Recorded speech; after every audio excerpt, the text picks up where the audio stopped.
Владата се уште прави анализи околу указите од председателот Иванов објавени во службен весник на 26 февруари за одликување, унапредување и поставување во Арама под старото уставно име на земјава.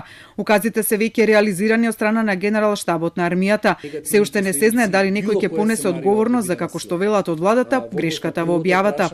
Тоа се има случајно во службениот весник. Констатирано е дека тоа што е направено е грешка, меѓутоа во моментот се уште тече постапката, се прави специфичен увид. Откако ќе заврши таа анализа, ќе знаеме и кои би биле следните чекори околу објавувањето на указите со старото име. Со указите, освен 4 одликувања на војници кои учествувале во спасување на преживеаните од автобуската несреќа кај Ласкарци, унапредување доби началникот на генералштабот Васко Ѓурчиновски, а извршена е смена на 3 командни генералски места во Арама и на служба во странство упатени се двајца офицери, од кои едниот е генерал. Од генералштабот потврдија дека извршена смената како постапување по указ од председателот како врховен командант на армијата. Но нема одговор на прашањето на Телма дали за генералштабот на Арама не е спорно тоа што постапило по указ кој издаден под старото уставно име, кој веќе уставно правно не постои, со оглед дека според член 6 став 1 од Законот за служба во армијата, воениот и цивилниот персонал на служба во Арама е должен службата да исполнува согласно уставот, закон и ратификуваните меѓународни договори на државата.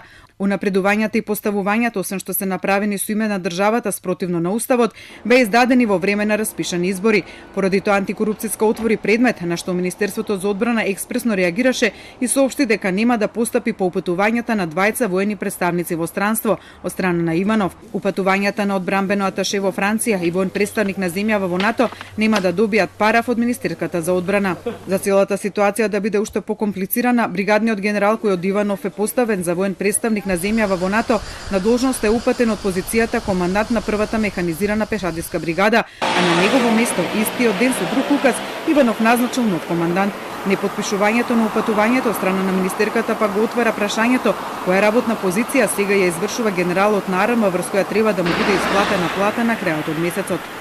Според законската регулатива, указите може да бидат повлечени или поништени само од председателот на државата или доколку антикорупцијска утврди дека председателот со унапредувањата и поставувањата го прекршил изборниот законник, должна е во рок од 2 недели да покрене постапка пред надлежен орган, во овој случај собранието. Антикорупцијска комисија во понеделникот побарала од председателот и од министерството да достава документи во врска со предметот отворен за спорните укази.